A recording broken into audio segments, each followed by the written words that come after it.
Hello. Fabulous introduction. I'm glad this is a safe space to talk about daddy issues because I'm going to keep going with it. Is that okay? It's not going to involve jizz though, don't worry. So I'm from Texas. Howdy. I grew up in the city of Houston, right next door to NASA. It was so cool. Everybody's parents were like rocket scientists and astronauts. Except mine. No, Houston had a problem, and it was my deadbeat cowboy of a father.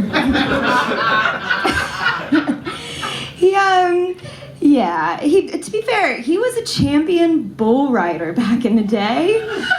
But by the time I came out of the womb, he had been bucked off a horse so many times, he was more like a caveman with a very extensive belt buckle collection. It's not easy having that for a dad. It's really not. I think my dad found raising daughters about as confusing as I find Britney Spears' social media presence. You just want a bit more adult supervision involved. But he did what he could. He taught us how to ride a horse, shoot a gun, tie a lasso, like the A levels of rednecking. It was fun for a while, but my sister and I got older, Dad checked out, and like all deadbeat cowboy fathers have done before him, ours galloped off into the sunset in search of less responsibility and looser women. Yeah. So what I'm trying to say is that when it comes to being disappointed by men, it ain't my first rodeo.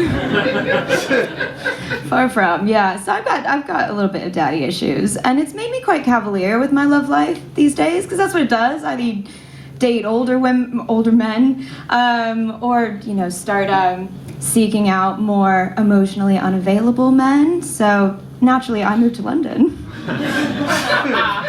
And dating out here is fucking horrible, isn't it? Like, this is where American rom-com fantasies go to die. There is not some like floppy-haired Hugh Grant that's like freshly widowed and wants to save you from your abandonment issues. Like, that shit is false advertising. Yeah. I moved out here for a guy I met on Tinder. What could go wrong? Yeah, a lot. Me and this Englishman, we'll call him Will because that's his name. We were living together, we were working together, we were sharing our whole lives together. And in the middle of this, homeboy decides to friend zone me and start dating another girl. And because I had no place else to go, one day I came home and he had so kindly set up an inflatable mattress in the corner of his bedroom for me to sleep on so that him and his girlfriend could share the bed. Mm-hmm. So for 2 months. Yeah. Appropriately, I never felt more like Harry Potter in my whole life. I started being referred to as the girl who lived in her ex-boyfriend's cupboard. It's not exactly a flattering start to my time out here. He was even lying to this girl about who I was, like not telling her that I was his ex-girlfriend, just that I was a friend from uni who had ran out of money while traveling across Europe. Yeah, if there was like the gaslighting Olympics, this guy was going for the fucking gold. But I've grown up since then, obviously not in height, but in age. I actually just turned 30 a couple weeks ago. Thank you. And I was in absolute denial that it was happening. I was treating my 29 3/4 body like it was the last days of Rome. I was going out in mini skirts again. I was taking shots of sour apple flavored vodka.